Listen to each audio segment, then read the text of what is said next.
Friends scooter coil சென்றது bike வந்து centre stand இருந்தால் சைட் ஸ்டாண்ட் போட்டு வச்சுக்கோங்க. அப்போ தான் நம்ம அந்த போல்ட்டை வந்து ரிமூவ் பண்ண முடியும். ஏன்னா இந்த போல்ட் வந்து சென்டர் ஸ்டாண்டு கிட்ட இருக்கும். 12 நம்ம ரிங்ஸ் பண்ணர் யூஸ் பண்ணி ஆயில கம்ப்ளீட்டாக ட்ரெயின் பண்ணிக்கோங்க.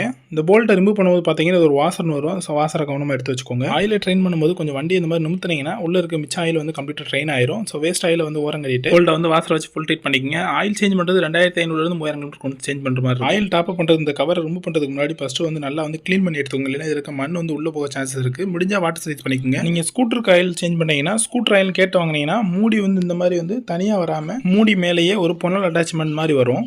ஸோ நீங்கள் வந்து ஸ்கூட்டர் ஆயில்னால் ஸ்கூட்டர் ஆயில் கேட்டு வாங்கணும். இப்போ பாருங்கள், இந்த இது வந்து நான் இதுக்கு முன்னாடி சேஞ்ச் பண்ணும்போது வாங்கினேன் கேனோட மூடி. ஸோ நான் அந்த மூடியை தான் இப்போ வந்து நான் பொன்னலாக யூஸ் பண்ண போகிறேன். ஸோ நீங்கள் ஸ்கூட்டருக்கு ஆயில் சேஞ்ச் பண்ணீங்கன்னா ஸ்கூட்டர் ஆயில் கேட்டு வாங்கினீங்கன்னா அந்த பொன்னல் அட்டாச்மெண்ட்டாக வரும். இல்லைன்னா வந்து பொன்னலை வச்சு வந்து டாப் அப் பண்ணுற மாதிரி இருக்கும். ஏன்னா இது வந்து ஆயில் டாப் பண்ண வந்து கொஞ்சம் குறுகலான இடமா இருக்கனால பொன்னலை வச்சு தான் நீங்கள் டாப் அப் பண்ணணும். ஃபைனலாக ஃபுல்லாக ஆயிலை டாப் அப் பண்ணிவிட்டு கட்டிங் போர்டு யூஸ் பண்ணி நார்மல் டைட் வச்சுக்கோங்க. வீடியோ பிடிச்சா லைக் பண்ணிக்கோங்க.